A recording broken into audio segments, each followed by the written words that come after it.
Welcome to the third episode of The Voice, and today we're going to discuss about none other than Superstar Rajinikanth. Back-to-back releases 2.0 and Kaala. So Sudhir, tell me, it was quite a glitzy launch yesterday in Dubai, and the poster, the skydive with the poster of 2.0 was quite mind-boggling. What do you think this is going to be like? Is it going to be a mother of super hits for Rajinikanth in India? Well, that definitely seems to be the intention. Remember, the benchmark for success in Indian cinema is no longer the Khan movies in Bollywood but Bahubali. And Rajinikanth would really like to prove that he is indeed the Bahubali of Indian cinema, the superstar as he has been called since 1978. And he seems to have a stunner on his hands going by the first look and the teasers of 2.0 that have been released so far.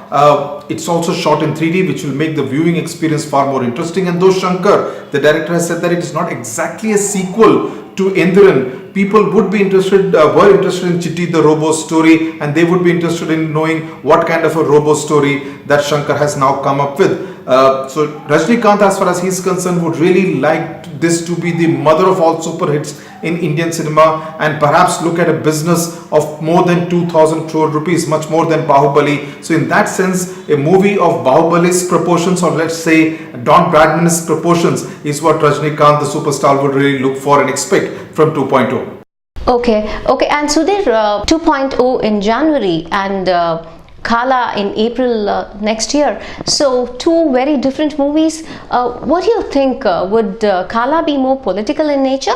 The agenda for Kaala, Vidyashri, I would reckon, is going to be very, very different. From what I'm given to understand is that he could be presented as some kind of a Dalit icon. So in that sense, Kaala promises to be his political vehicle. So what we could expect are a number of politically loaded dialogues. Also for Rajinikanth to be presented in a manner where he is seen as much more earthy, much more grounded, playing his age, and being able to reach out to the masses through punch dialogues, which would really relate him to the larger electorate in Tamil Nadu. So Kaala definitely promises to be his political vehicle, releasing in April 2018. So Sudhir, you mean to say that these two movies will position Rajinikanth as an unparalleled king in the Indian cinemas?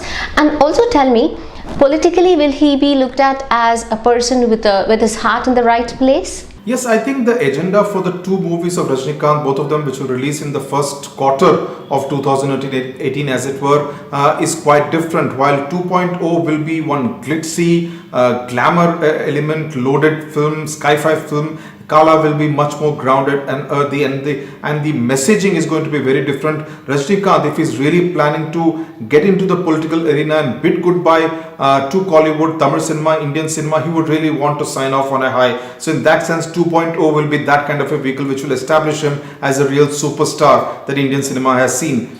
Kaala, as I said, will be much more of a political vehicle, and pretty similar to what perhaps his friend Kamal Haasans is also trying to do with Indian 2. So both stars in that sense using films to further or at least make an entry into the political field in Tamil Nadu. So Sudhir, you made a reference to Indian 2.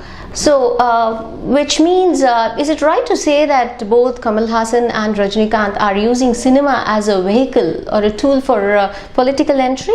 Well, yes, make no mistake about it. Indian 2, directed by Shankar, is definitely going to be Kamal Haasan's political entry, which will probably see him giving it much more time than he would probably do to Subhash Naidu and Vishwarupam 2, which are also in about 50 to 55 percentage stage of completion. So Indian 2 will definitely be his political vehicle, and expect perhaps a lot of politically loaded dialogues, and there could even be trouble breaking out the censor stage itself, going by what we have seen during the entire controversy over Mersal. So in that sense, both Rajinikanth and Kamal Haasan realize that they have in the cinema medium a great communication tool which they can use and milk effectively to be able to reach out to the people, to be able to send the right kind of messaging to the people at large in Tamil Nadu. So in that sense, the medium of cinema definitely going to be the ignition key as far as starting the political vehicle for both Kamal Haasan and Rajinikanth is concerned.